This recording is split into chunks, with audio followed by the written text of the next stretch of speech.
ನಮಸ್ಕಾರ sir. Sir ನಿಮ್ಮ ಹೆಸರು? ವೆಂಕಟೇಶ್ ಅಂತ ಸರ್. ಊರು ಸರ್? ಸರ್ ವಿಜಯನಗರ, ಬೆಂಗಳೂರು. ಹಾಂ ಸರ್. ಇವಾಗ ನಮ್ಮ ಪ್ರಾಡಕ್ಟ್ ಕೊಟ್ಟಿದ್ದೀವಲ್ಲ ಇವ್ರು ಬರೀಟ್ರು ಹಾಂ ಸರ್. ಮುಂಚೆ ನಿಮಗೆ ಏನು ಪ್ರಾಬ್ಲಮ್ ಇತ್ತು, ಈಗ ಯಾವ ಥರ ರಿಕವರ್ ಆಗಿದೆ? ಸರ್ ನನಗೆ ಮೂಳೆ ನೋವಿತ್ತು ಮುಂಚೆ ಅಂದರೆ, ಓಕೆ. ಮತ್ತು ಬ್ಯಾಡ್ ಕೊಲೆಸ್ಟ್ರಾಲ್ ಪ್ರಾಬ್ಲಮ್ ಇತ್ತು ಸರ್. ಈಗ ನನಗೆ ಈ ಬಯೋಟೋರಿಯಂ ಮ್ಯಾಗ್ನೆಟ್ ಮ್ಯಾಟ್ರಸ್ ಯೂಸ್ ಮಾಡಿದ್ಮೇಲೆ ನನಗೆ ಮೂಳೆ ನೋವು ಹೋಗಿದೆ, ಮತ್ತು ಬ್ಯಾಡ್ ಕೊಲೆಸ್ಟ್ರಾಲು ನಾರ್ಮಲಿಗೆ ಬಂದಿದೆ ಸರ್. ನನಗೆ ಅದಕ್ಕೆ ನನ್ನ ಮೂಳೆ ನೋವು ಇದೆ ಅನ್ನೋದಕ್ಕೆ ಈಗ ಸರ್ MRI ಸ್ಕ್ಯಾನ್ ಎಲ್ಲ ಮಾಡಿಸಿದ್ದೆ ನಾನು. ನನ್ನ MRI ಸ್ಕ್ಯಾನ್ ಇತ್ತು ಸರ್ ಇದು. ಮತ್ತು ಈ ಮೂಳೆ ನೋವು ಬ್ಯಾಡ್ ಕೊಲೆಸ್ಟ್ರಾಲ್ದು ನೋಡಿ ಸರ್, ಇದು ನಾನು 2021 ಪ್ರಾಬ್ಲಮ್ ಇತ್ತು.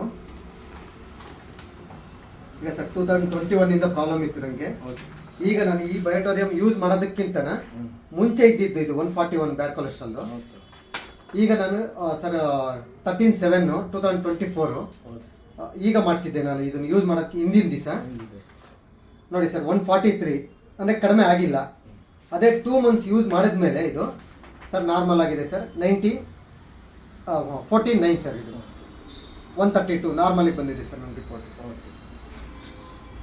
ಎಸ್. ಈ ಒಂದು ಪ್ರಾಡಕ್ಟ್ ಬೇರೆಯವ್ರಿಗೆ ಸಜೆಸ್ಟ್ ಮಾಡ್ಬೋದಾ ಸರ್? ಖಂಡಿತ ಸರ್, ಯಾರು ಬೇಕಾದ್ರೂ ಮಾಡಿ ಯೂಸ್ ಮಾಡ್ಬೋದು. ನಾನು ಕೂಡ ಸಜೆಸ್ಟ್ ಮಾಡಿದ್ದೀನಿ ಸುಮಾರು ಜನಕ್ಕೆ, ಒಳ್ಳೆ ರಿಸಲ್ಟ್ ಬಂದಿದೆ ಸರ್ ನಾನು ಕೊಟ್ಟಿರೋರಿಗೆ ಕೂಡ. Thank you sir, thank you so much.